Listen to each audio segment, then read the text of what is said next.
But the one who received the seed that fell on good soil is the man who hears the word and understands it. He produces a crop, yielding 100, 60, or 30 times what was sown.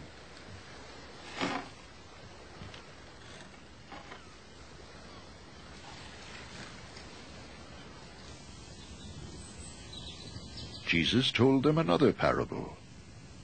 The kingdom of heaven is like a man who sowed good seed in his field. But while everyone was sleeping, his enemy came and sowed weeds among the wheat and went away. When the wheat sprouted and formed heads, then the weeds also appeared. The owner's servants came to him and said, "Sir, didn't you sow good seed in your field? Where then did the weeds come from?" "An enemy did this," he replied. The servants asked him, "Do you want us to go and pull them up?" "No," he answered. "Because while you are pulling the weeds, you may root up the wheat with them. Let both grow together until the harvest. At that time I will tell the harvesters, first collect the weeds and tie them in bundles to be burned. Then gather the wheat and bring it into my barn." He told them another parable. "The kingdom of heaven is like a mustard seed, which a man took and planted in his field. Though it is the smallest of all your seeds, yet when it grows, it is the largest of garden plants and becomes a tree so that the birds of the air come and perch in its branches." He told them still another parable. "The kingdom of heaven is like yeast that a woman took and mixed into a large amount of flour until it worked all through the dough." Jesus spoke all these things to the crowd in parables. He did not say anything to them without using a parable. So was fulfilled what was spoken through the prophet. "I will open my mouth in parables. I will utter things hidden since the creation of the world."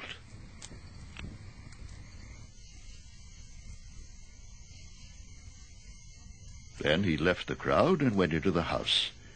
His disciples came to him and said, "Explain to us the parable of the weeds in the field."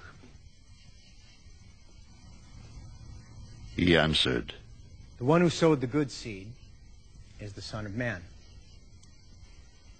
The field is the world, and the good seed stands for the sons of the kingdom. The weeds are the sons of the evil one, and the enemy who sows them is the devil. The harvest is the end of the age, and the harvesters are angels.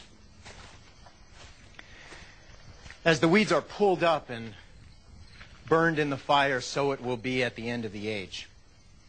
The Son of Man will send out his angels, and they will weed out of his kingdom everything that causes sin and all who do evil. And they will throw them into the fiery furnace where there will be weeping and gnashing of teeth. Then the righteous will shine like the sun in the kingdom of their Father. He who has ears, let him hear." The kingdom of heaven is like treasure hidden in a field. When a man found it, he hid it again, and then in his joy went and sold all he had and bought that field. Again, the kingdom of heaven is like a merchant looking for fine pearls. When he found one of great value, he went away and sold everything he had and bought it. Once again, the kingdom of heaven is like a net that was let down into the lake and caught all kinds of fish. When it was full, the fishermen pulled it up on the shore, and they sat down and collected the good fish in baskets, but threw the bad away. This is how it will be at the end of the age. The angels will come and separate the wicked from the righteous. and throw them into the fiery furnace where there will be weeping and gnashing of teeth. Have you understood all these things? Jesus asked. Yes. They replied.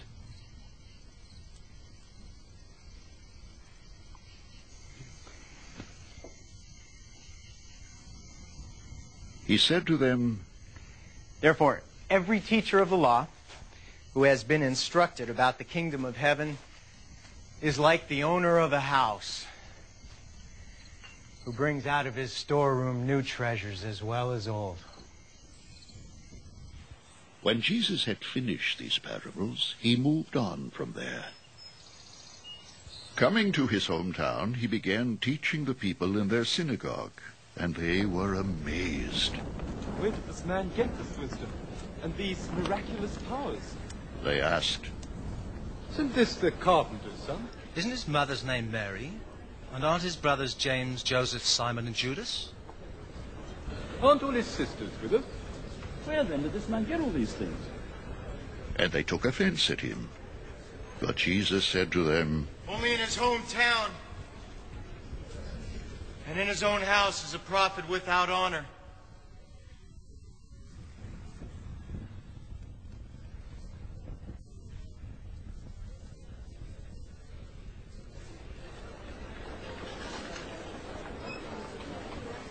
And he did not do many miracles there because of their lack of faith.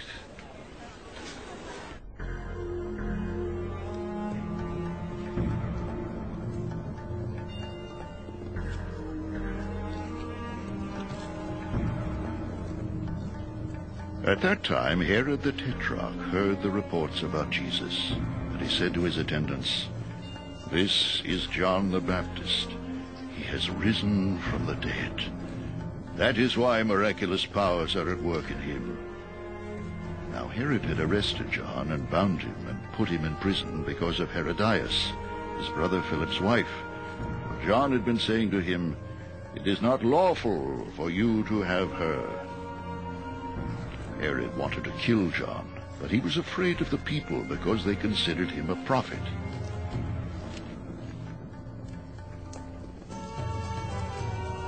On Herod's birthday, the daughter of Herodias danced for them and pleased Herod so much that he promised with an oath to give her whatever she asked.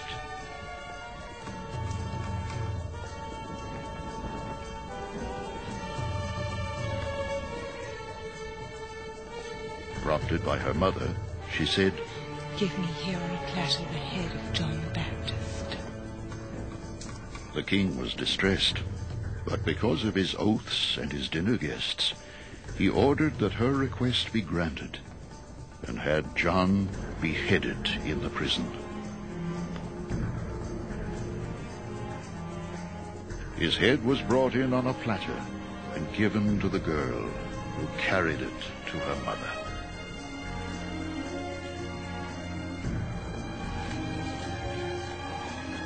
John's disciples came and took his body and buried it. Then they went and told Jesus.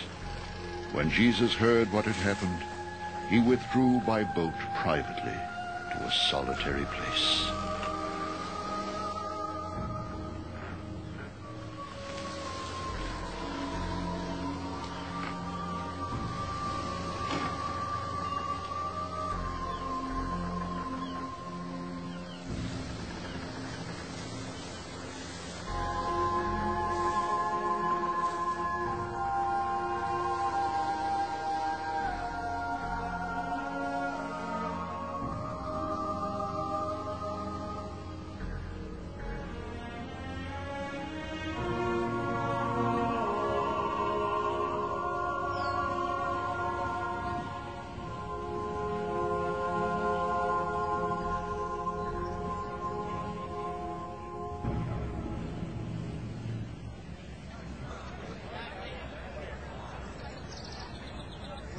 Hearing of this, the crowds followed him on foot from the towns.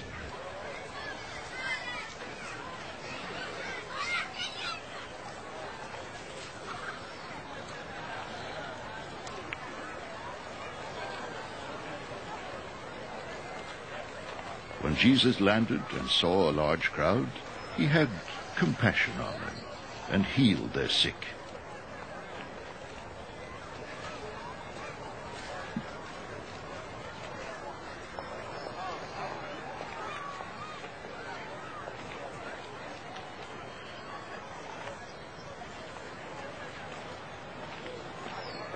As evening approached, the disciples came to him and said, "This is a remote place, and it's already getting late. Send the crowds away so they can go to the villages and buy themselves some food." Jesus replied, They do not need to go away. You give them something to eat. We have here only 5 loaves of bread and 2 fish. They answered. Bring them here to me. He said,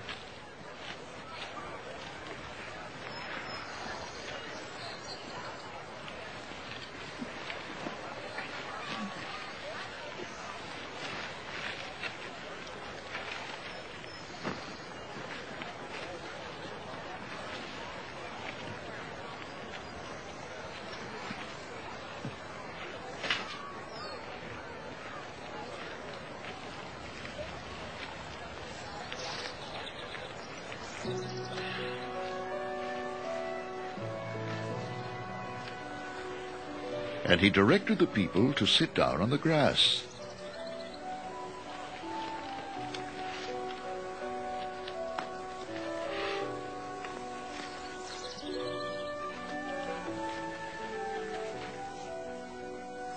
Taking the 5 loaves and the 2 fish, and looking up to heaven, he gave thanks and broke the loaves.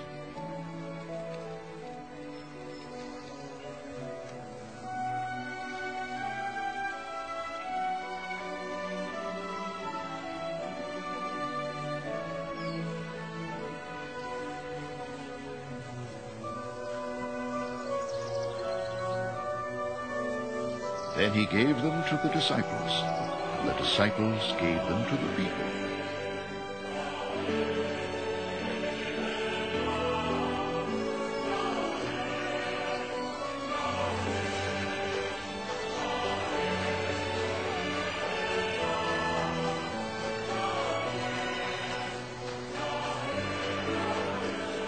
They all ate and were satisfied. And the disciples picked up 12 basketfuls of broken pieces that were left over. The number of those who ate was about 5,000 men, besides women and children.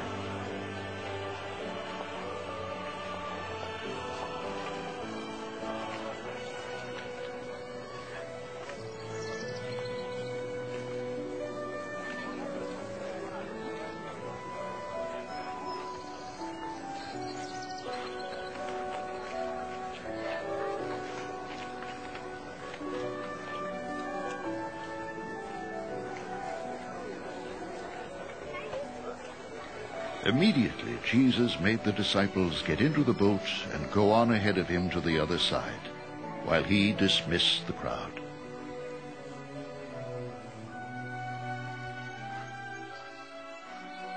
After he had dismissed them, he went up on a mountainside by himself to pray.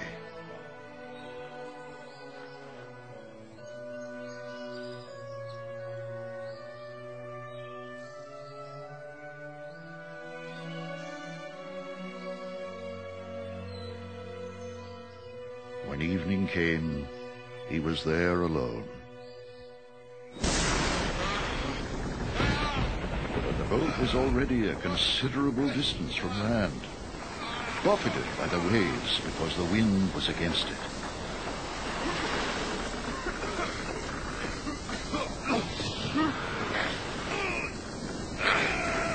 During the 4th watch of the night, Jesus went out to them, walking on the lake. When the disciples saw him walking on the lake, they were terrified. "It's a ghost!" they said, and cried out in fear. Jesus immediately said to them, "Take courage, it is I! Don't be afraid!"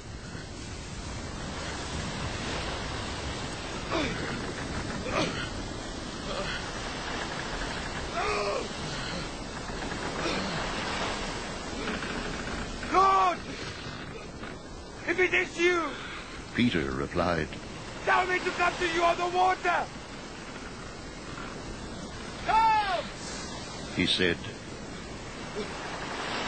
Then Peter got down out of the boat, walked on the water, and came toward Jesus.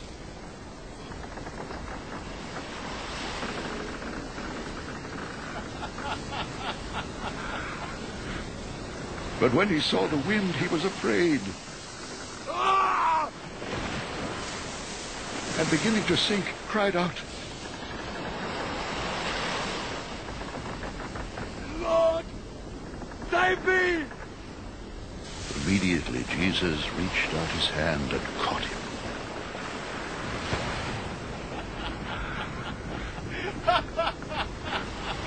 Oh, you have little faith. He said, Why did you doubt?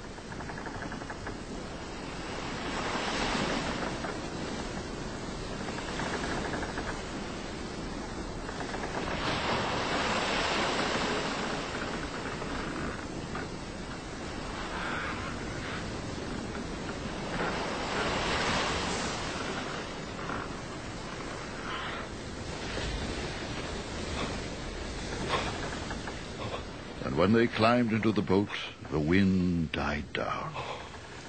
And those who were in the boat worshipped him, saying, You are the Son of God.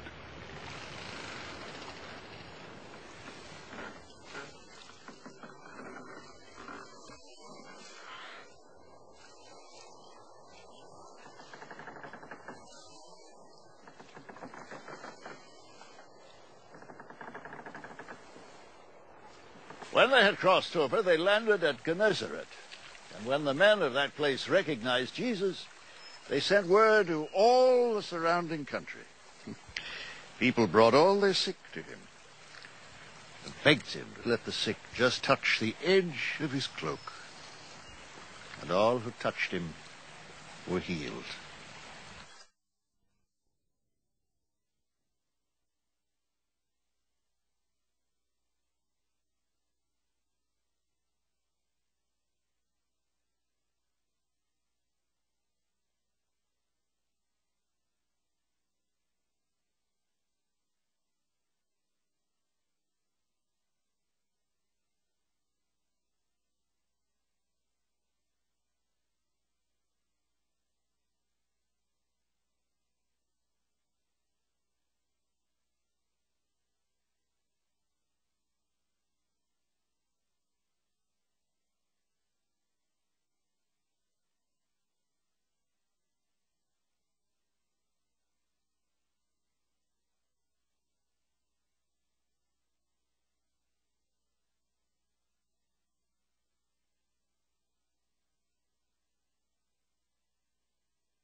Then some Pharisees and teachers of the law came to Jesus from Jerusalem and asked, Why do your disciples break the tradition of the elders?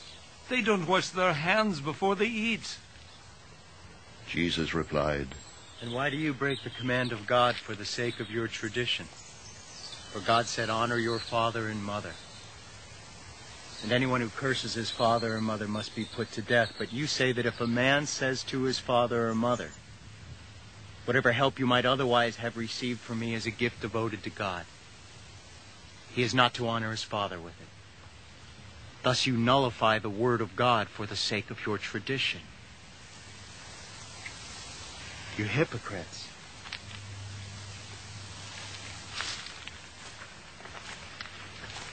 Isaiah was right when he prophesied about you. These people honor me with their lips, but their hearts are far from me. They worship me in vain. Their teachings are but rules taught by men."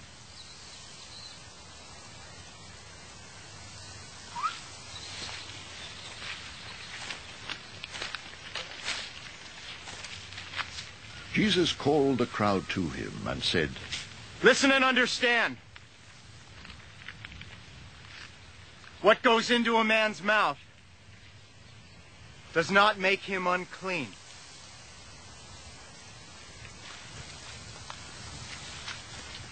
But what comes out of his mouth, that is what makes him unclean."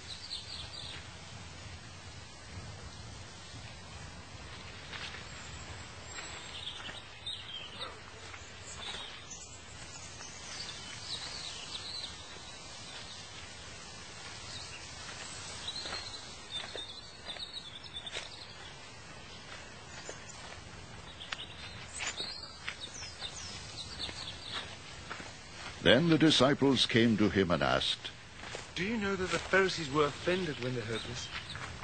He replied, "Every plant that my heavenly Father has not planted will be pulled up by the roots.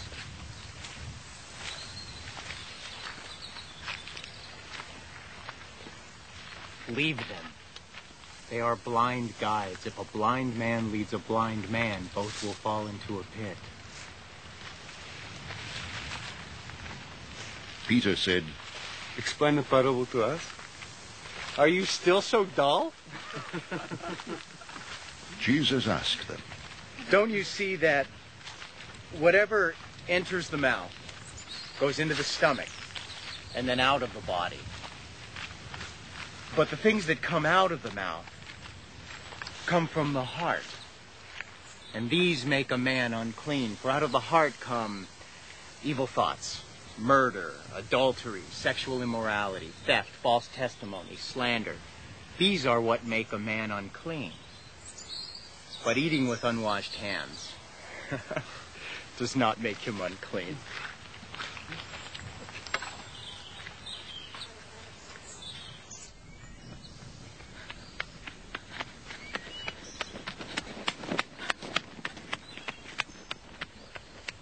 Leaving that place, Jesus withdrew to the region of Tyre and Sidon. A Canaanite woman from that vicinity came to him, crying out, "Lord, Son of David, have mercy on me. My daughter is suffering terribly from demon possession." Jesus did not answer a word. So his disciples came to him and urged him, "Send her away, for she keeps crying out after us." He answered, "I was sent only to the lost sheep of Israel." The woman came and knelt before him. "Lord, help me." She said. He replied, "It is not right to take the children's bread and toss it to their dogs." Yes, Lord. She said, But even the dogs eat the crumbs that fall from the master's table. Then Jesus answered, "Woman, you have great faith. Your request is granted." And her daughter was healed from that very hour.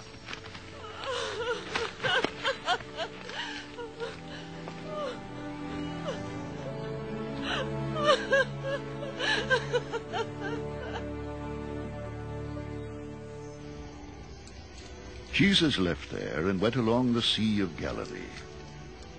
Then he went up on a mountainside and sat down. Great crowds came to him, bringing the lame, the blind, the crippled, the mute, and many others, and laid them at his feet, and he healed them.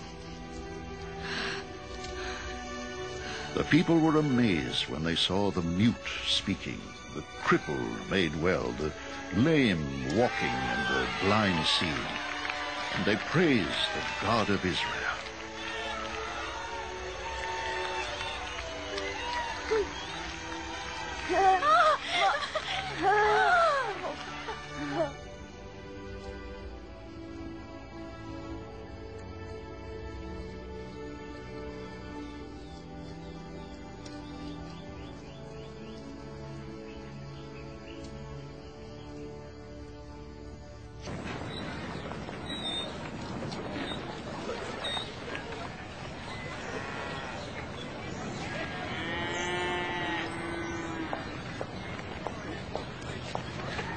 Jesus called his disciples to him and said, I have compassion for these people.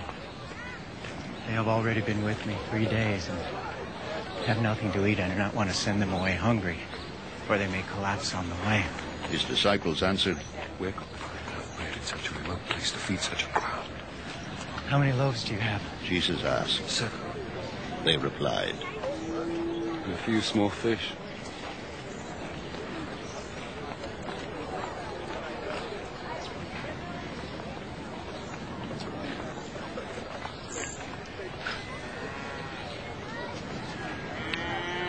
He told the crowd to sit down on the ground.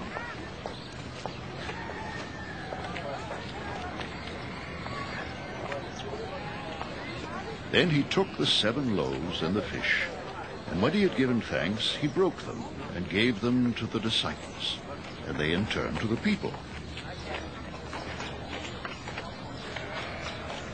They all ate and were satisfied.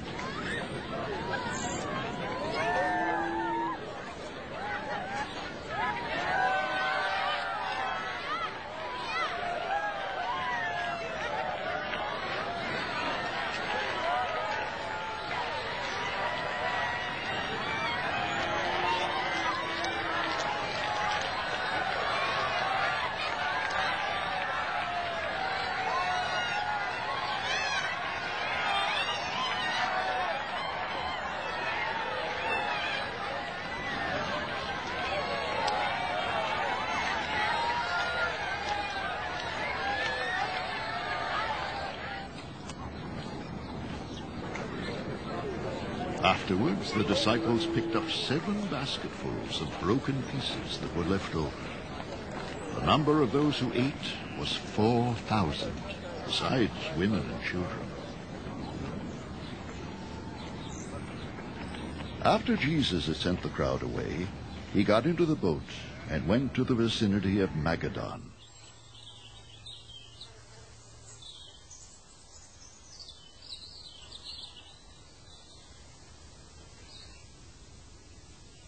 The Pharisees and Sadducees came to Jesus and tested him by asking him to show them a sign from heaven. He replied, When evening comes, you say it will be fair weather, for the sky is red. And in the morning today it will be stormy, for the sky is red and overcast. You know how to interpret the appearance of the sky, but you cannot interpret the signs of the times.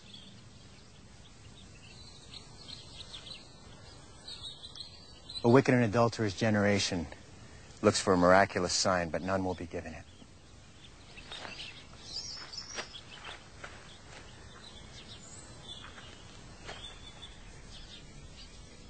Except the sign of Jonah.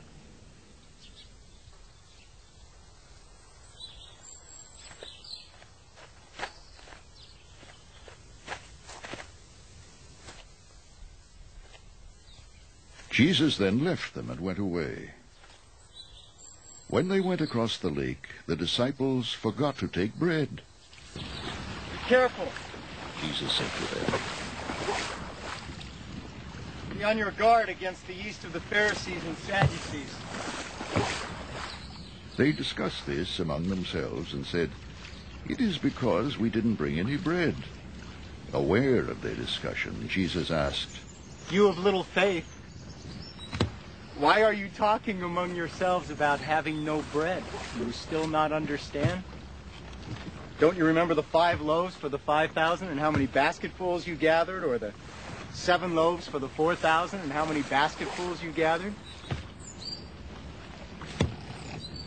How is it you don't understand that I was not talking to you about bread? But be on your guard against the yeast of the Pharisees and Sadducees." Then they understood that he was not telling them to guard against the yeast used in bread, but against the teaching of the Pharisees and Sadducees.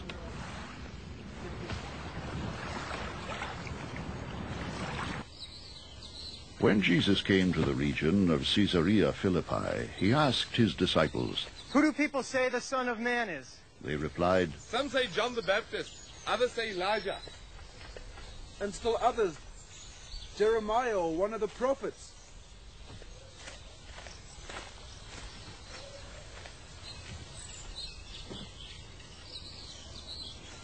"Well, what about you?" he asked. "Who do you say I am?"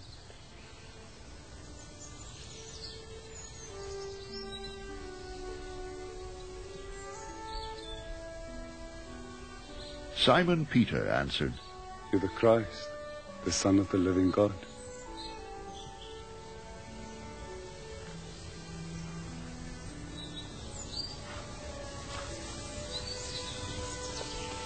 Jesus replied, "Blessed are you, Simon, son of Jonah, for this was not revealed to you by man, but by my Father in heaven.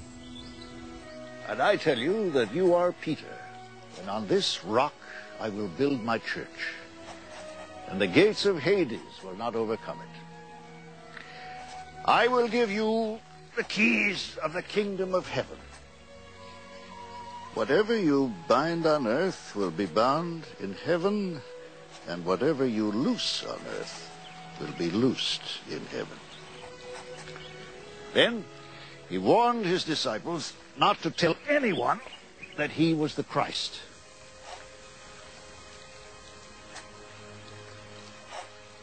From that time on, Jesus began to explain to his disciples that he must go to Jerusalem and suffer many things at the hands of the elders, chief priests, and teachers of the law, and that he must be killed, and on the 3rd day be raised to life. Peter took him aside and began to rebuke him. "Never, Lord," he said. "This shall never happen to you." Jesus turned and said to Peter, "Get behind me, Satan.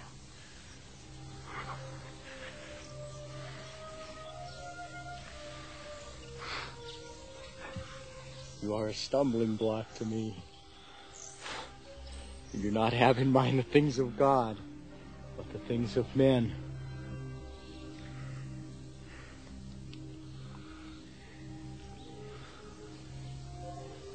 Then Jesus said to his disciples, "If anyone would come after me, he must deny himself and take up his cross and follow me. For whoever wants to save his life will lose it. But whoever loses his life for me will find it. What good will it be for a man if he gains the whole world, yet forfeits his soul? Or what can a man give in exchange for his soul? For the Son of Man is going to come in his Father's glory with his angels, and then he will reward each person according to what he has done.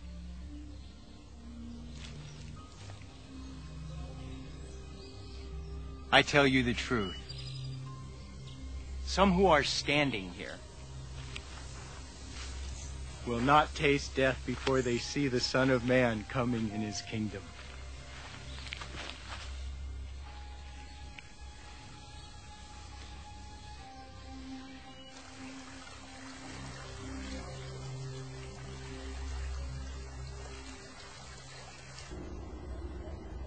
After 6 days, Jesus took with him Peter, James, and John, the brother of James, and led them up a high mountain by themselves. There he was transfigured before them. His face shone like the sun, and his clothes became as white as the light.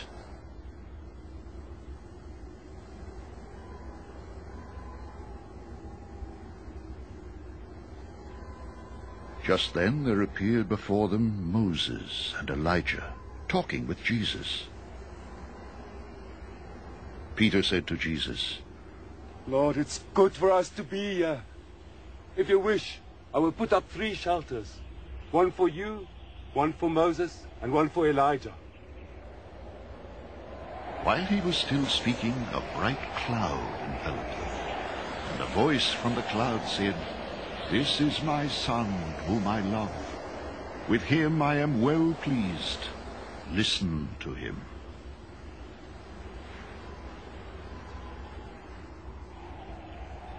When the disciples heard this, they fell face down to the ground, terrified.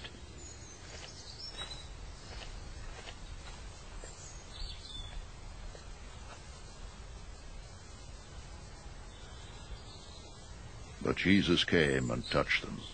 Get up. He said, Don't be afraid. When they looked up, they saw no one except Jesus.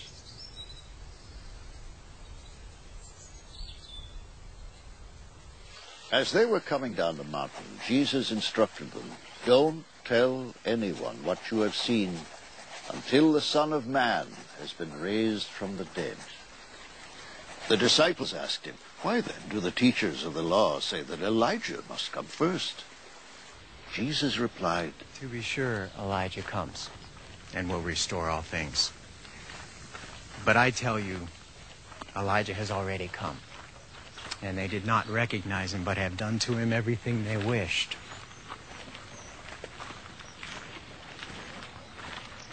In the same way, the Son of Man is going to suffer at their hands. Then the disciples understood that he was talking to them about John the Baptist.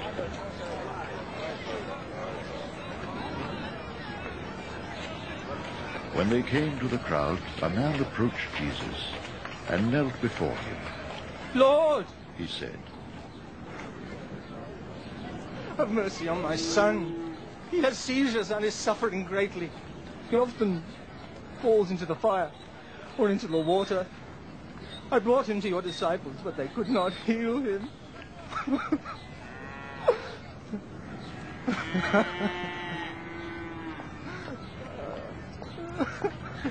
Unbelieving and perverse generation, Jesus replied.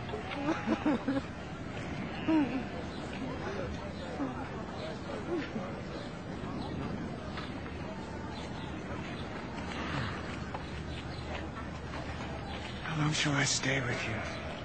How long shall I put up with you? Bring the boy here to me.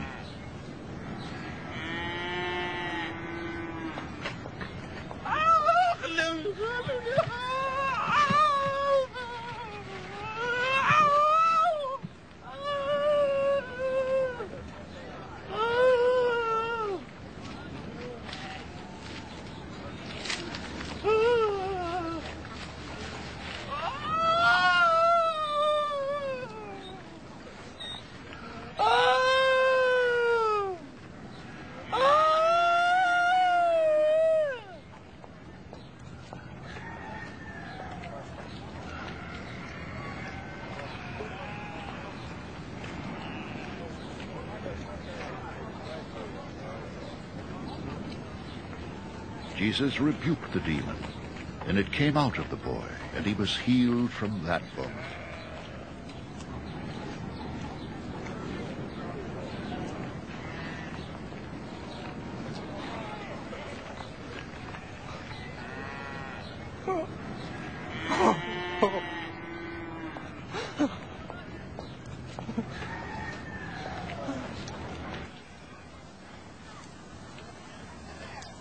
Then the disciples came to Jesus in private and asked, Why couldn't we drive it out? He replied, Because you have so little faith.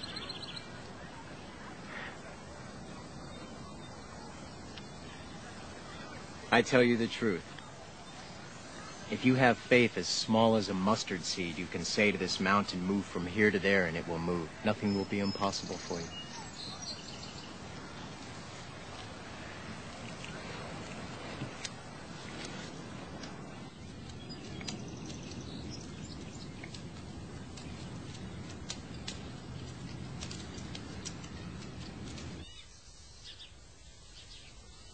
When they came together in Galilee, he said to them, The Son of Man is going to be betrayed into the hands of men.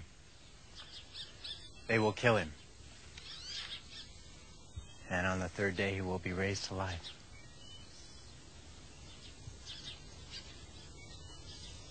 And the disciples were filled with grief. After Jesus and his disciples arrived in Capernaum, the collectors of the 2 drachma tax came to Peter and asked, Doesn't your teacher pay the temple tax? Yes, he does, he replied.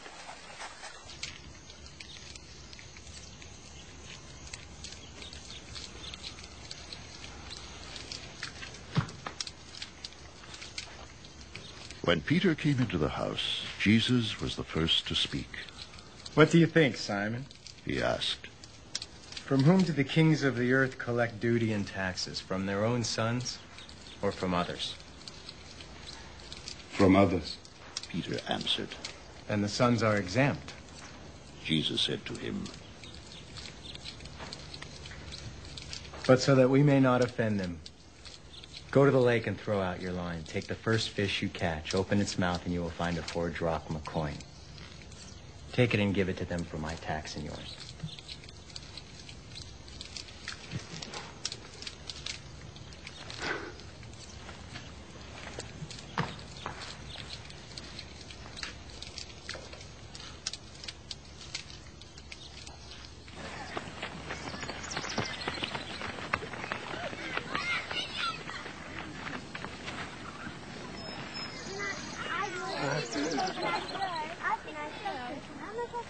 At that time, the disciples came to Jesus and asked, Who's the greatest in the kingdom of heaven?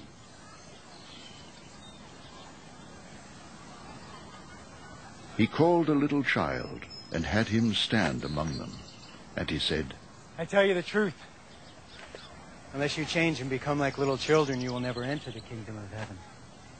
Therefore, whoever humbles himself like this child is the greatest in the kingdom of heaven. And whoever welcomes a little child like this in my name welcomes me. But if anyone causes one of these little ones who believe in me to sin, it would be better for him to have a large millstone hung around his neck and to be drowned in the depths of the sea. Woe to the world because of the things that cause people to sin. Such things must come, but woe to the man through whom they come.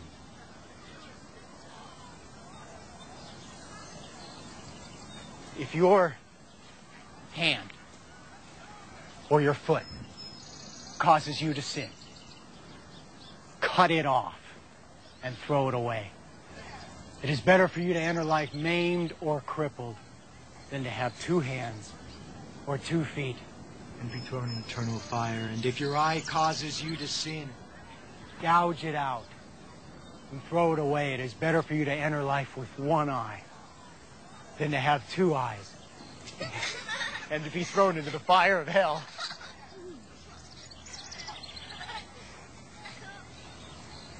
See that you do not look down on one of these little ones.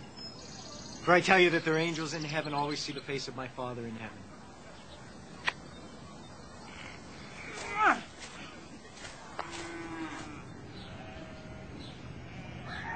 What do you think? If a man owns 100 sheep and one of them wanders away, will he not leave the 99 on the hills and go to look for the one that wandered off?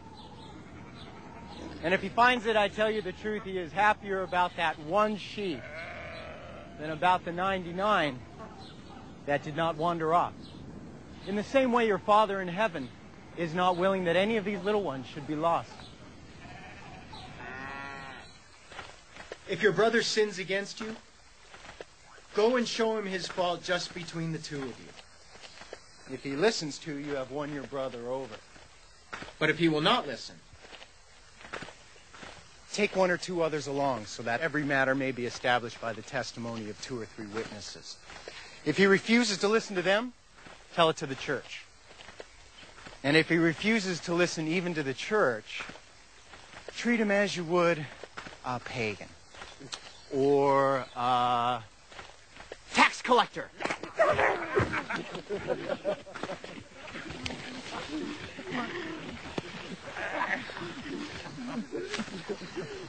I tell you the truth.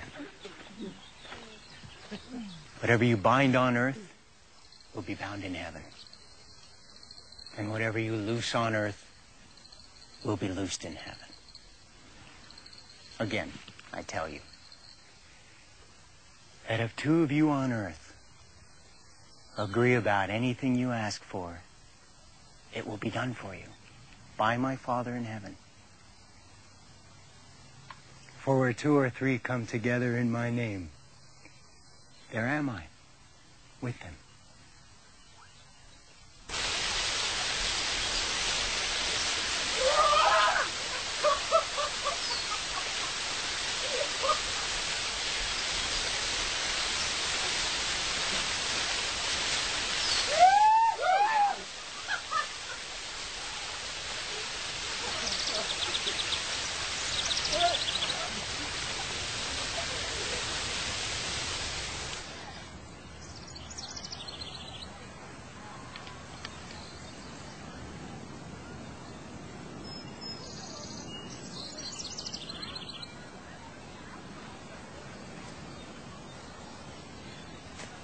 Then Peter came to Jesus and asked, Lord, how many times shall I forgive my brother when he sins against me? Up to 7 times. Jesus answered, I tell you not 7 times, but 77 times. Therefore, the kingdom of heaven is like a king who wanted to settle accounts with his servants. As he began the settlement, a man who owed him 10,000 talents was brought to him. Since he was not able to pay, the master ordered that he and his wife and his children and all that he had be sold to repay the debt. The servant fell on his knees before him. Be patient with me. He begged. And I'll pay back everything. The servant's master took pity on him, canceled the debt, and let him go. But when that servant went out, he found one of his fellow servants who owed him 100 denarii. He grabbed him and began to choke him. Pay back what you owe me, he demanded. His fellow servant fell to his knees and begged him, be patient with me and I will pay you back. But he refused.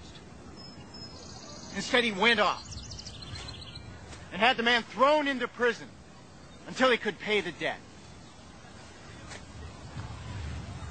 When the other servants saw what had happened, they were greatly distressed and went and told their master everything that had happened.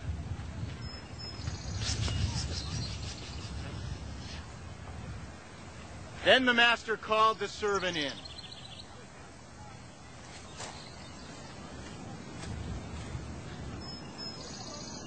You wicked servant, he said. I canceled all that debt of yours because you begged me to. Shouldn't you have had mercy on your fellow servant just as I had on you? In anger, the master turned him over to the jailers to be tortured until he should pay back all he owed.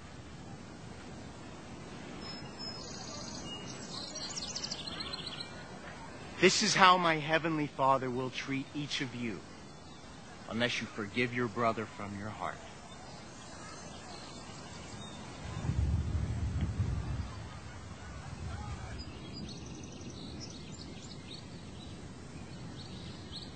When Jesus had finished saying these things,